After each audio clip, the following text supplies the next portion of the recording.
신율의 뉴스 정면 승부 3부 시작합니다. 매일 3부에서는 저희가 중요 정치 뉴스는 쫙 여러분들한테 인터뷰를 통해서 풀어드리니까요. 요 3부에서는 우리가 빠뜨렸지만 가장 중요한 뉴스 정리해서 여러분들께 말씀드리는 그런 시간이죠.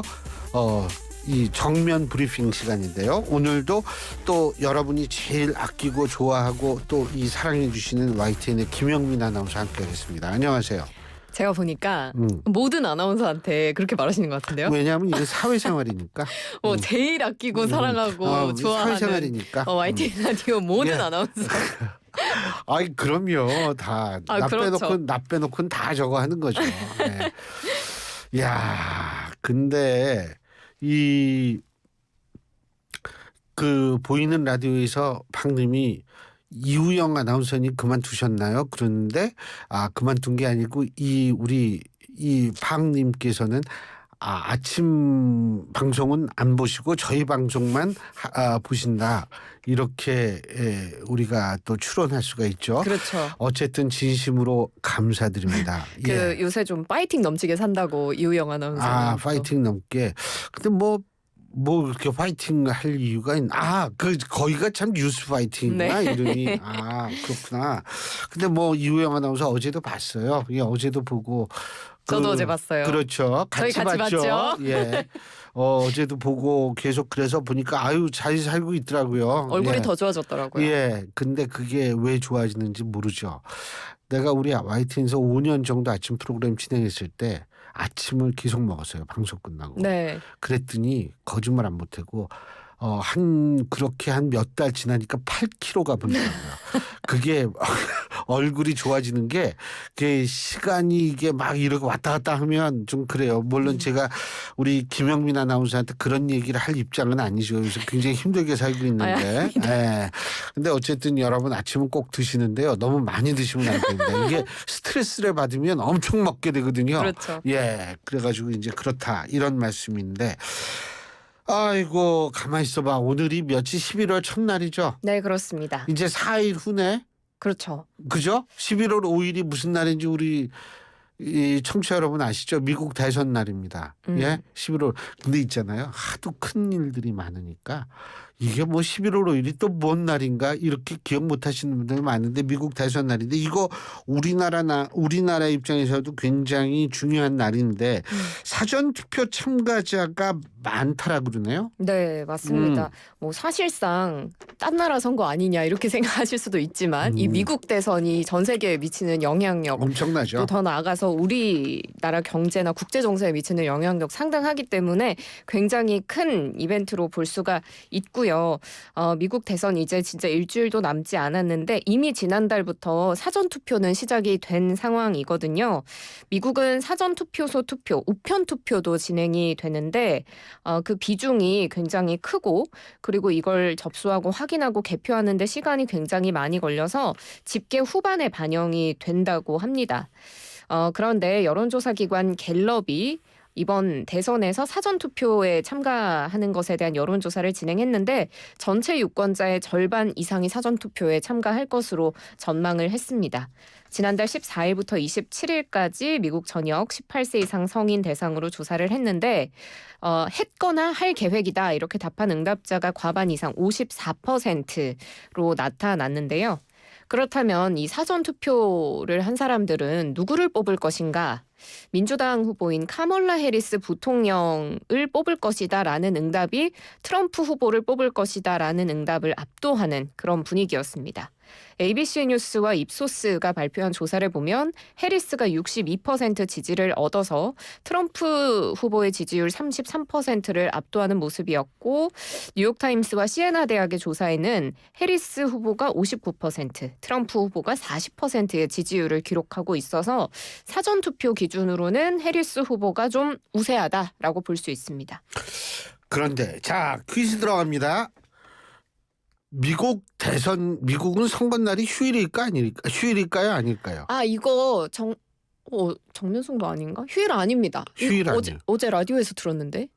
여기에서 제가 YTN 라디오에 하도 오래 있으니까 어디서 얘기한 건지. 이렇게 나오시면 곤란하죠. 네. 응? 관심을 좀 가져봐야죠. 누군가가 YTN 라디오에서 어제 말했어요. 휴일 아니라고. 휴일 아니에요. 네, 휴일인 나라가 사실은 몇 나라 없어요. 네. 휴일인 나라가 몇 나라 없고 우리나라는 휴일인데 그러니까 사실은 휴일인 만큼 투표율이 좀 높아야 되는데 예. 근데 또 이게 그렇진 않아요. 단지 휴일이 아닌 나라에서는 보통 투표 시간이 밤 10시까지입니다. 그렇군요. 그렇기 때문에 이게 투표 휴일인 나라가 제 기억으로는 한 OECD 중에 한 3나라 정도밖에 안 돼요. 나머지는 휴일이 아니거든요. 그렇군요. 예, 그래서 이 저거 사전 투표율이 그러니까 또 높을 가능성이 높은 거죠. 휴일이 아니기 때문에. 예. 근데 이게 미국 대선 참 재밌는 게 이게 지금 뭐 쓰레기 이 발언 때문에 양쪽이 난리가 났어요. 맞습니다. 예. 처음에 이제 이 쓰레기라는 발언의 시작은 지난달로 좀 거슬러 올라가야 되는데요. 트럼프 후보가 24일 유세 때 바이든 행정부 시기에 이 남북 국경을 통해서 이민자들이 유입되는 문제가 많이 발생했다. 이 부분을 비판하면서 쓰레기라는 단어를 먼저 사용했습니다. 우리는 전 세계의 쓰레기통 같다. 이런 이야기를 한 거거든요. 그리고 그때 당시에 찬조연설에 나섰던 코미디언이 미국령의 푸에르토리코를 떠다니는 쓰레기 섬이다. 이렇게 표현해서 파장이 더 커졌고요. 여기서 멈추지 않았어요. 바이든 대통령이 또 여기에 대해서 반박하는 이야기를 했었는데 바이든 대통령이 내가 보기에 밖에 떠다니는 유일한 쓰레기는 트럼프의 지지자들이다. 이렇게 이야기를 하면서 또 양측의 공방이 이어진 거거든요.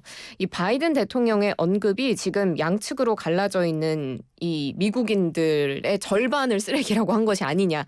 이렇게 또 파장이 이어지고 있고 또 해리스 부통령의 경우에는 해명을 해야 되니까 저를 투표하든 하지 않든 모두의 대통령이 될 것이다. 이렇게 진화에 나섰지만 또 파장이 가라앉지 않고 있는 분위기입니다.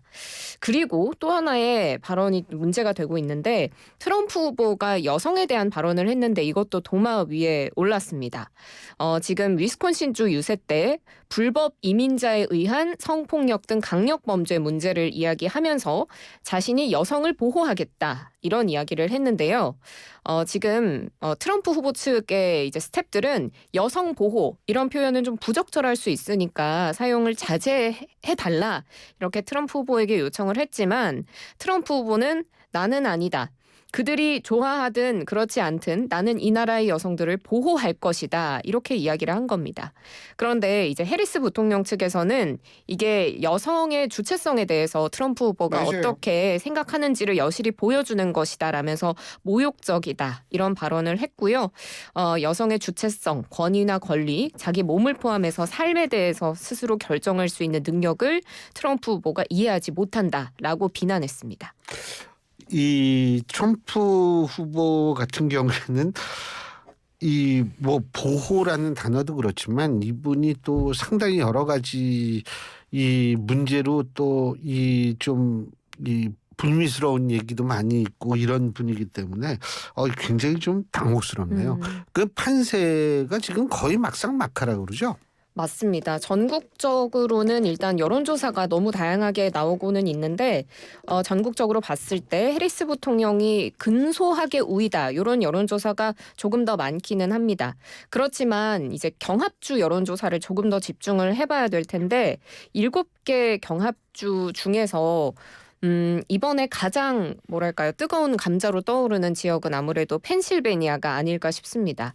선거인단도 19명으로 가장 많고 그래서 이 펜실베니아에 따라서 또 우위가 엇갈릴 수 있는 그런 상황인데 이 지역만 놓고 봤을 때 여론조사 결과를 보면 에머슨 대가 여론조사한 건 트럼프 후보 49%, 해리스 후보 48%, 트럼프 후보 우위고요.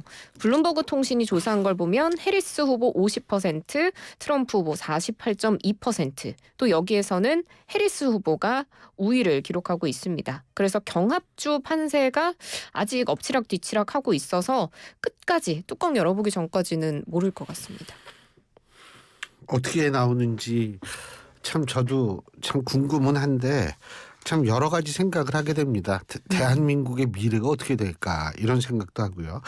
자, 지금 방금 들은 속보 하나 말씀드릴까요? 북한의 최선희 외무상이죠.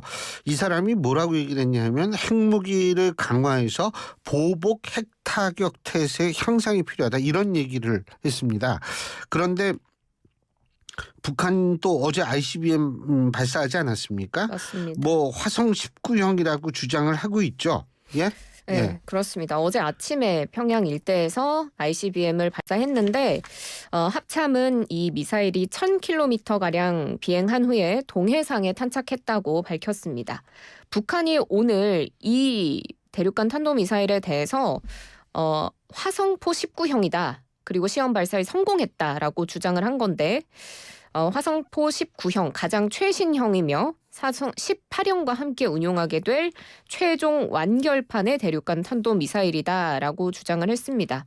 그러면서 조선민주주의 인민공화국을 방어하고 침략 행위를 억제하며 국가의 안전을 수호하는 데서 제1 주력 핵심 수단으로 사용이 될 거라고 이야기를 했고요. 그래서 이런 신형 ICBM 발사에서 확실한 성공을 이룩했기 때문에 핵 투발 수단 개발에서 우리가 확보하게 된 패권적인 지위가 절대 불가역적이다라는 걸 세계에 보여줬다. 이렇게 이야기를 했습니다. 그러면서 이제 핵 무력 강화 노선 그 어떤 경우에도 절대로 바꾸지 않을 것이다라고 강력하게 이야기를 했는데요. 그런데 이날 시험 발사에 또 지금 뭐 후계자인지 아닌지 말이 많은 딸 주애도 동행한 모습이었습니다. 근데 이게 원래 정치인들의 특징이 좀 뻥을 많이 치는 특징이 있거든요. 근데 북한도 보니까 뭐 정치인으로 손색이 없어요. 그냥 맨날 뻥 치고 있는 것 같은데 왜 그러냐면 이게 뭐 화성 19든 뭐든 간에 고각 발사를 하면은 속도가 이 정각으로 발사하는 것보다 좀 떨어진대요. 그래서 일반적인 ICBM은 저도 들은 얘기는 마하 25 정도에서 견디는 이 대기권 재진입할 때 그 정도의 재질이 있어야만 되는데 고각 발사는 마하 20 정도밖에 안 된다거든요. 그 정도 기술은 갖고 있는데 이게 완성된 기술이 아니라는 거죠. 그러니까 이제 러시아한테 저거 도와줘가지고 그 파병시켜가지고 그 대가로 이런 거 받지 않느냐 우리가 주목을 하는 건데 우리 통일부 입장은 어떻습니까? 통일부 김인혜 부대변인이 오늘 정례 브리핑을 했습니다. 이번 ICBM 발사가 다양한 목적이 있었을 가능성이 있다고 밝혔는데요. 핵과 미사일 능력을 과시하고 대미 압박 목적과 함께 또 북한군의 러시아 파병 사안으로부터 시선을 돌리는 목적, 그리고 연말 노동당 전원회의의 성과를 확보하는 목적, 군사기술적 수요 등을 위한 것으로 보인다라고 밝혔습니다. 지금 러시아 파병 사안으로부터 시선 돌리기 이 부분 보면 뭐 지금 북한 병사로 추정되는 사람의 또 뭐 영상이 공개되고 그게 근데 지금 우크라이나 젤렌스키 대통령은 아직 북한이 전투에 참여하지 않았다라고 얘기를 하는데 네. 이게 말이 엇갈리고 뭐 있죠. 가짜 영상이다 이런 네, 이야기도 네. 있고요. 뭐 다양한 이야기가 나오는데 어쨌든 북한은 이 파병에 대해서 전면적으로 얘기하는 걸 꺼리니까 시선 돌리기 용으로 이런 부분을 강조하는 것이 아니냐 이런 이야기도 나오고요. 대미 압박 의도와 관련해서는 북한이 막강한 핵 미사일 능력을 보유하고 있다 이런 부분을 과시하면서 핵 보유국 인정 그리고 국제적으로 지금 막혀있는 제재를 해제하는 것과 같은 자신들의 요구에 미국이 진지하게 응하라고 압박하려는 것 같다라고 설명을 했습니다. 그러면서 단호하게 이번 북한의 탄도미사일 발사는 유엔 안보리 결의 위반이고 한반도 평화를 심각하게 위협하는 명백한 도발 행위라고 못 박았고요. 여기에 더해서 한 2-3시간 전쯤에 외교부발 속보가 나왔는데 오늘 또 미사일 개발 외화벌이에 관여한 북한인 11명 기관 4곳에 대한 독자 제재를 하기로 해서 오는 6일부로 적용을 할 방침입니다. 뭐 하여간 지금 북한은 트럼프가 될 때를 대비하고 있는 것 같다는 생각이 들어요. 트럼프가 되면은 북한과 다시 회담을 가질 확률이 높고요. 그리고 그 회담의 주제는 핵 군축 협상이 될 확률이 전 높다라고 개인적으로 판단하고 있습니다. 이렇게 되면 북한을 핵 보유국으로 인정하는 꼴이 돼버리거든요. 거기에다가 주한미군 철수 문제가 나올 수 있고요. 트럼프가 됐을 경우엔 그리고 방위비 인상 문제가 나올 수 있고요. 여러 가지로 참 우리로서는 골치 아픈 국제 정세에 직면할 수밖에 없게 되는 것 같습니다. 그러면은 뭐 해리스 후보가 많이 당선됐을 경우에는 그게요. 어떻게 되나요? 뭐 예를 들면은 가면 뭐 똑같이 아메리카 포스트라는 그런 얘기, 미국 제일주의라는 건 마찬가지일 수 네. 있겠지만 차이는 있습니다. 민주당은 전통적으로 동맹이 우선 이게 있거든요. 네. 그런데 이 트럼프는 동맹이라는 것 자체를 돈으로 생각을 환산하는 기업가이기도 습관이 있기 하니까. 때문에 예. 이거는 전 차이가 크다고 봅니다. 음. 어떻게 나오는지 봐야죠. 자, LA 다저스, 뉴욕 양키스를 꺾고서 월드 시리즈 우승을 했다 그러네요. 네, 맞습니다. 미국 뉴욕 양키 스타디움에서 열린 뉴욕 양키스와의 월드 시리즈 5차전에서 이제 LA 다저스가 7대 6으로 역전승을 거두면서 전적 4승 1패로 이제 월드 시리즈 우승을 LA 다저스가 가져가게 됐습니다. LA 다저스의 월드 시리즈 우승은 이번이 8번째고요. 다저스와 양키스 이렇게 경기를 해서 다저스가 이긴 건 이번이 그러니까 이 두 팀이 대결을 벌여서 월드 시리즈 우승을 따낸 게 4번째입니다. MVP는 이번 월드 시리즈 역대 최초로 4경기 1차전부터 4차전 연속 홈런을 친 프리먼에게 돌아갔습니다. 그리고 이 LA 다저스에 우리가 굉장히 잘 아는 선수가 있죠. 오타니 쇼헤이 예. 선수가 있는데 이번 시즌에 팀에 합류를 했는데 입단한 시즌에 바로 우승 트로피를 거머쥐는 또 엄청난 기쁨을 만끽하게 됐습니다. 아시아 선수로서는 한 시즌에 최다 타점 기록했고 통산 최다 홈런 기록도 세웠고요. 무엇보다도 이제 MLB 최초로 50홈런, 50도루 클럽까지 가입을 해서 야구 역사에 뭐 정말 지워지지 않는 족적을 남겼다고 볼 수가 있겠습니다. 우리나라 야구 대표팀은 뭐 쿠바 상대로 평가전 하는 모양이에요? 네, 그렇습니다. 오늘과 내일 쿠바 대표팀 상대로 6시 반부터라고 제가 아까 봤던 것 같은데 두 차례 평가전을 치르게 되는데요. 이게 이제 앞으로 있을 프리미어 12에 대비하기 위한 겁니다. 류중일 감독이 지휘하게 되고요. 오늘 여기 기사에도 제가 준비를 해왔네요. 오늘 오후 6시 반이니까 이제 곧 시작을 하게 되고요. 내일 오후 2시에도 이제 고척 스카이돔에서 쿠바를 상대로 전력 점검에 나서게 됩니다. 이 프리미어 12 데뷔를 위해서 마련이 됐고 프리미어 12는 이 세계 야구 소프트볼 연맹 랭킹 상위 12개 나라가 네. 출전을 하는 경기입니다. 우리나라는 2015년 대회에서 우승을 했었고 2019년 대회에서 준우승을 차지한 바 있습니다. 예. 자, 우리가 바로 4부에서 기아 타이거스의 이범호 감독하고 또 인터뷰를 하니까요. 야구 얘기는 그때 또 실컷 해보죠. 자, 김영민 아나운서 오늘 수고하셨습니다. 고맙습니다. 고맙습니다.